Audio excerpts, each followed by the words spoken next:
চোখের রোজা অর্থাৎ হারাম ও অশ্লীল কিছু দেখা থেকে চোখকে সংযত রাখা, বিরত রাখা আজকের যুগে চোখের রোজার চ্যালেঞ্জ। বর্তমান ডিজিটাল যুগে চোখের রোজা রাখা আগের চেয়ে অনেক কঠিন। তাই social media, YouTube, Netflix, TikTok সব জায়গায় অশ্লীল কন্টেন্ট হচ্ছে সহজলভ্য। একটি সাধারণ ভালো ভিডিও দেখতে গিয়ে অনাকাঙ্ক্ষিত হারাম দৃশ্য চোখে পড়ে যায়। আপনি সারাদিন রোজা রেখে ইবাদত করলেন, কিন্তু সন্ধ্যার পর মোবাইলে বা টিভিতে এমন কিছু দেখলেন যা আপনার অন্তর কলুষিত করে দিল। তাহলে কি আপনার রোজার পবিত্রতা অটুট থাকবে? সোশ্যাল মিডিয়া ফিল্টার করুন। যেসব পেজ বা চ্যানেল ঈমান নষ্ট করে সেগুলো আনফলো করুন। হারাম কন্টেন্ট এড়িয়ে চলুন। অপ্রয়োজনীয় ভিডিও, সিনেমা বা সিরিজ দেখা পুরোপুরি বন্ধ করুন। আল্লাহর ভয়কে হৃদয়ে জাগ্রত করুন। আসসালামু আলাইকুম রাহমাতুল্লাহি বারাকাতুহু। আলহামদুলিল্লাহ ওয়াহদা ওয়াসসালাতু ওয়াসসালামু আলা মাল্লা নবিয়ানা বাদা আম্মা বাদ। পবিত্র রমজানের চতুর্দশ দিবসে আন্তরিক শুভেচ্ছা ও অভিনন্দন। রোজার প্রকৃত শিক্ষা: অঙ্গ প্রত্যঙ্গের সংযম, আত্মশুদ্ধি। রোজা শুধু পানাহার ও যৌনতা থেকে বিরত থাকার নাম নয়, বরং এটি এক মহান আত্মশুদ্ধির মাধ্যম। প্রকৃত রোজা হলো আমাদের জিহা, হৃদয়, চোখ, কান, হাত, পা ও পেটকে সংযত রাখা। আমরা যদি শুধু খাবার ও পানীয় থেকে বিরত থাকি অথচ আমাদের অঙ্গ প্রত্যঙ্গ গুনাহে লিপ্ত থাকে, তবে আমাদের রোজা উদ্দেশ্যহীন হয়ে পড়ে। আজকের যুগে আমরা আধুনিক প্রযুক্তি ও সামাজিক জীবনের চাপে এমন অনেক কিছু করি যা আমাদের রোজার আসল উদ্দেশ্যকে ব্যাহত করে। তাই আসুন আমরা বুঝে নিই কীভাবে রোজার প্রকৃত শিক্ষা বাস্তব জীবনে প্রয়োগ করা যায়। জিভের রোজা। রোজা চোখ, কান, মন এবং বিশেষভাবে জিভ সব কিছুই যেন রোজা রাখে। নবী সাল্লাল্লাহু আলাইহি সাল্লাম আমাদের শিক্ষা দিয়েছেন যে শুধুমাত্র খাবার না খেয়ে রোজা পালন করলেই হবে না, বরং অশ্লীল, মিথ্যা কথা, গীবত, চুগলখড়ি, ঝগড়া, গালাগালি থেকে বিরত থাকাও অপরিহার্য। আধুনিক যুগে যেখানে যোগাযোগের মাধ্যমে অসংখ্য, সেখানে আমাদের মুখের পাশাপাশি কিবোর্ডের জিভকেও সংযত রাখা অত্যন্ত জরুরি। তাই সোশ্যাল মিডিয়া ও জিভের রোজা। আজকের বাস্তবতায় আমরা মুখে যতটা না কথা বলি, বরং তার চেয়ে বেশি বলি ফেসবুক, টুইটার, ইনস্টাগ্রাম, ইউটিউব এবং অন্যান্য সোশ্যাল মিডিয়ার মাধ্যমেও। কিছু মানুষ সারাদিন পোস্ট দিয়ে, কমেন্ট লিখে, মেসেজ পাঠিয়ে অন্যদের নিন্দা, অপবাদ ও গীবত করছে। অথচ রোজার প্রকৃত শিক্ষা হলো নিজেকে সংযত রাখা এবং অহেতুক বিতর্কের না জড়ানো, কাউকে কষ্ট না দেওয়া। একটি বাস্তব উদাহরণ দিই। রমজানের এক বিকেলে রিয়াদ নামে এক যুবক সোশ্যাল মিডিয়ায় একটি ইসলামিক পোস্ট দেখে কমেন্ট করতে গেল। সেখানে এক ব্যক্তি ইসলাম বিরোধী মন্তব্য করছিল। তো রিয়াদের রাগ হলো, সে পাল্টা তর্ক শুরু করলো এবং আস্তে আস্তে কথার ঝাঁঝ বাড়তে লাগলো, এমনকি গালিগালাজও পর্যন্ত পৌঁছে গেল। কিন্তু নবী সাল্লাল্লাহু আলাইহি সাল্লাম বলেছেন, যদি কেউ তোমাকে গালাগালি করে বা ঝগড়া করতে চায় তাহলে তুমি বলো যে আমি রোজা রেখেছি। রিয়াদ যদি এই হাদিস মেনে চলতো তাহলে হয়তো সে তর্কে না গিয়ে চুপ থাকতো বা বিনয়ের সাথে উত্তর দিত। পরনিন্দা ও গীবত।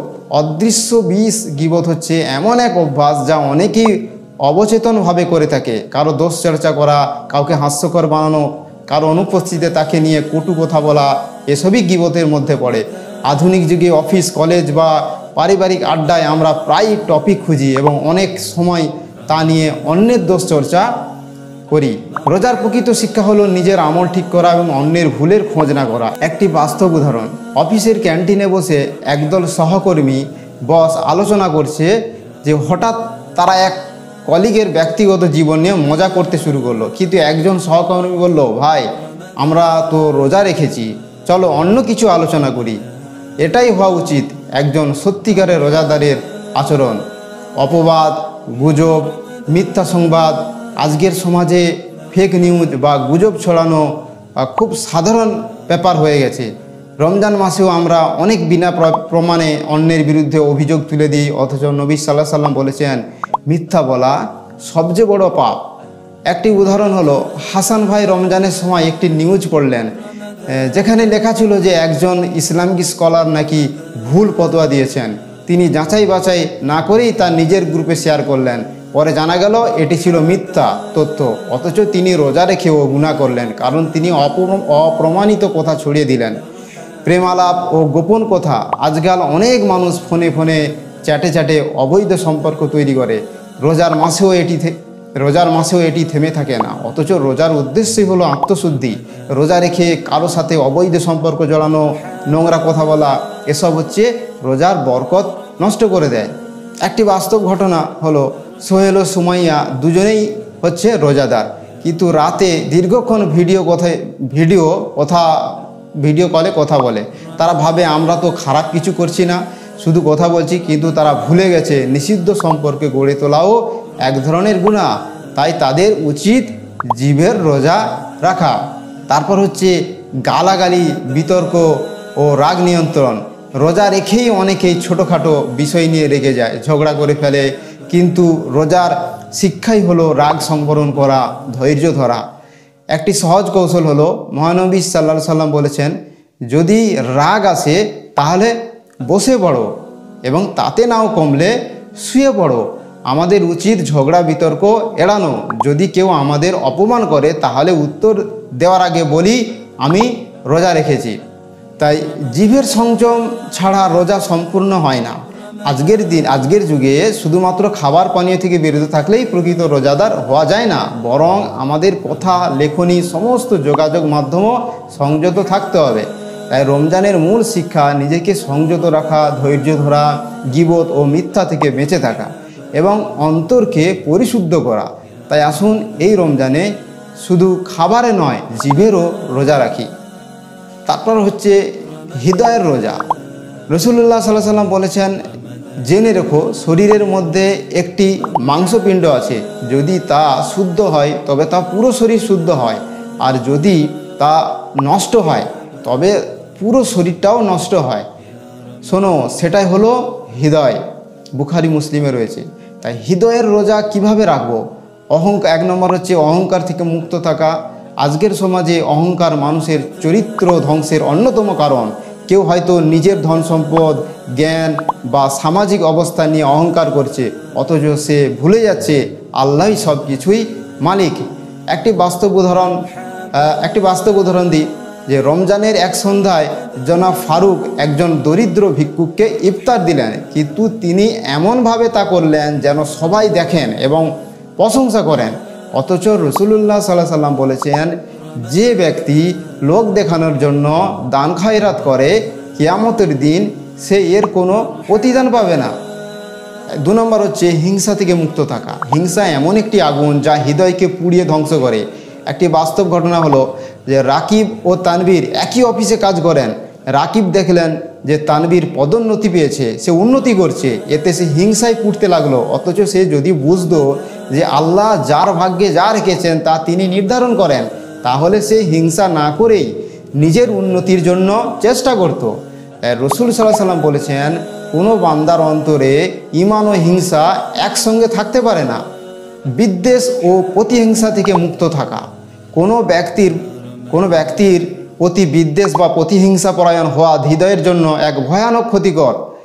বিদ্বেষ মানুষের হৃদয়কে বিষিয়ে তোলে এবং সমাজকে বিভক্ত করে। একটি উদাহরণ হলো যে রমজানের রাতে তারাবির পর শামীম তার এক আত্মীয়ের সঙ্গে কথা বলার সময় পুরনো একটি বিষয়ে রাগান্বিত হয়ে গেল এবং সে ঠিক করলো সে আর কখনো তার আত্মীয়র সঙ্গে কথা বলবে না। কিন্তু সে যদি রাসূল সাল্লাল্লাহু আলাইহি সাল্লামের এই বাণী মনে রাখতো, দুজন মুসলিমের মধ্যে যদি মনোমালিন্য হয় তবে তারা যেন 3 দিনের বেশি সম্পর্ক না ছিন্ন রাখে, এটি বুখারীতে হাদিস রয়েছে, তাহলে হয়তো সে শান্ত হয়ে যেত। কৃপণতা থেকে মুক্ত থাকা। রোজার প্রকৃত শিক্ষা হলো আত্মসংযম ও উদারতা, কিন্তু অনেকেই রোজার সময় শুধু নিজের জন্যই খরচ করে, অথচ দরিদ্রের, অভাবীদের দিকে ফিরে তাকায় না। একটি বাস্তব উদাহরণ হলো, তো মাসুদ সাহেব রমজানে ইফতার পার্টির আয়োজন করেন, কিন্তু প্রতিবেশী অভাবী পরিবারটি কথা একবারও ভাবেন না। অথচ মহানবী সাল্লাল্লাহু আলাইহি সাল্লাম বলেছেন, যে ব্যক্তি তার প্রতিবেশীকে অভুক্ত রেখে নিজে তৃপ্তির সঙ্গে খায় সে প্রকৃত মুমিন নয়। 5 নম্বর হলো খারাপ কল্পনা ও চিন্তা থেকে মুক্ত থাকা। তাই শয়তান মানুষের হৃদয়ে খারাপ চিন্তার বীজ রোপণ করে। অনেক সময় আমরা অপ্রয়োজনীয় চিন্তায় ডুবে থাকি, যা আমাদের ঈমান ও আমল নষ্ট করে।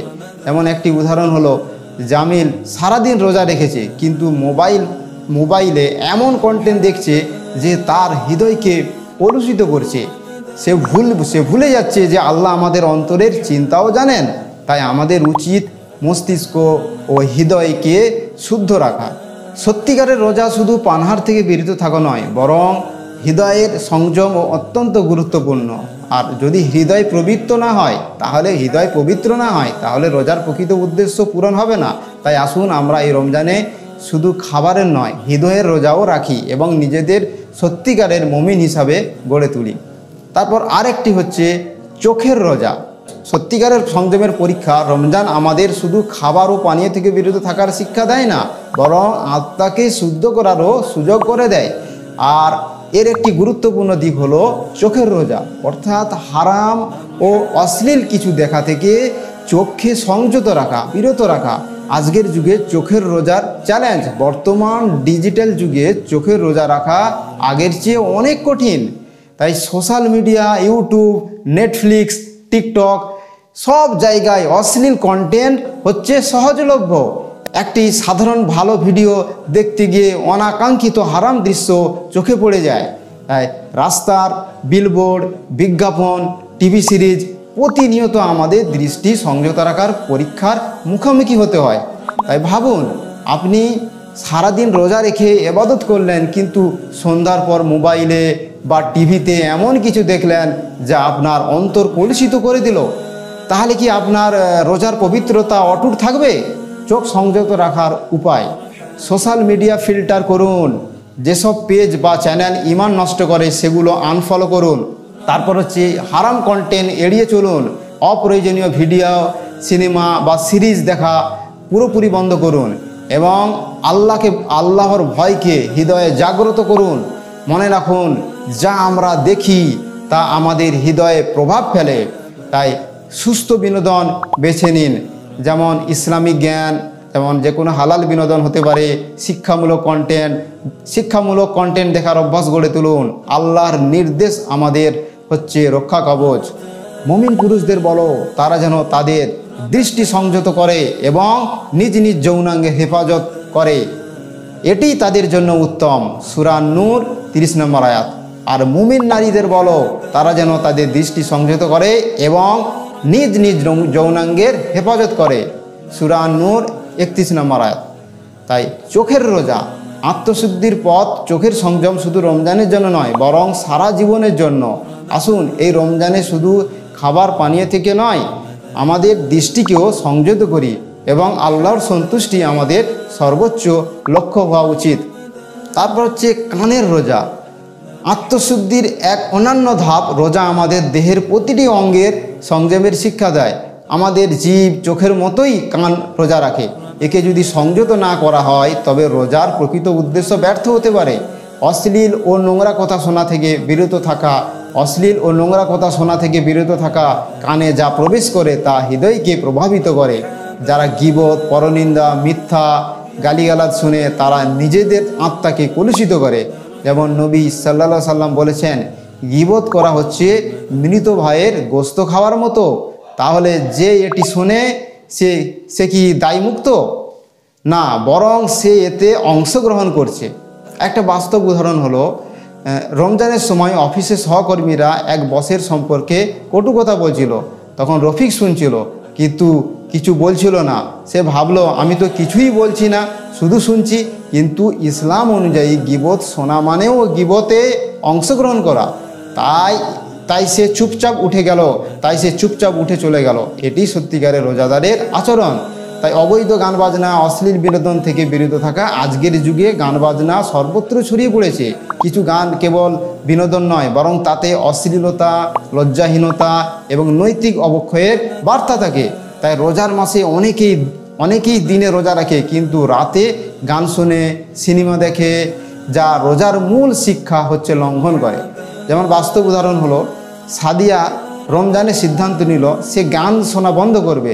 সে আগে প্রতিদিন প্লে লিস্টে গান শুনতো, কিন্তু এবার সে তাফসির, ইসলামিক লেকচার বা কোরআন হাদিসের যে কোনো বক্তব্য, আলেমদের বক্তব্য এবং কোরআন তেলাওয়াত শোনার অভ্যাস গড়ে তুলল। এতে তার আত্মা প্রশান্তি পেল এবং রোজার অনুভূতিও আরও গভীর হলো। হারাম ও আল্লাহর অসন্তুষ্টিকর কথা শোনা থেকে বিরত থাকা। আমাদের সমাজে অনেকেই মিথ্যা, গালাগালি, অশ্লীল আলোচনা করে। কেউ কেউ ইসলাম ও ধর্মীয় ব্যক্তিত্ব সম্পর্কে বিদ্রূপ করে। এসব শোনা, অংশগ্রহণ করা মানে আত্মাকে পাপের পথে ঠেলে দেওয়া। তাই মহান আল্লাহ বলেন যে কর্ণ, চক্ষু, হৃদয় এদের প্রত্যেকের বিষয়ে কৈফিয়ত তলব করা হবে। সূরা বানী ইসরাঈল আয়াত নাম্বার 3। বাস্তব উদাহরণ হলো ইউটিউবে ইসলাম সম্পর্কে ভুল ব্যাখ্যা দেওয়া এক ভিডিওতে হাসান খুব আগ্রহ নিয়ে দেখছিল। বাস্তব উদাহরণ হলো ইউটিউবে ইসলাম সম্পর্কে ভুল ব্যাখ্যা দেওয়া এক ভিডিওতে হাসান খুব আগ্রহ নিয়ে দেখছিল। পরে বুঝতে পারল যে এটি তার ঈমানকে দুর্বল করছে। সে দ্রুত ভিডিও বন্ধ করলো এবং পরবর্তীতে সত্যিকারের ইসলামিক জ্ঞান অর্জনের জন্য নির্ভরযোগ্য কোনো স্কলারদের বা আলেমদের বক্তব্য শুনতে শুরু করলো। তাই শয়তানের সুর শোনা থেকে বিরত থাকাও রহমানের বাণী শ্রবণ করা।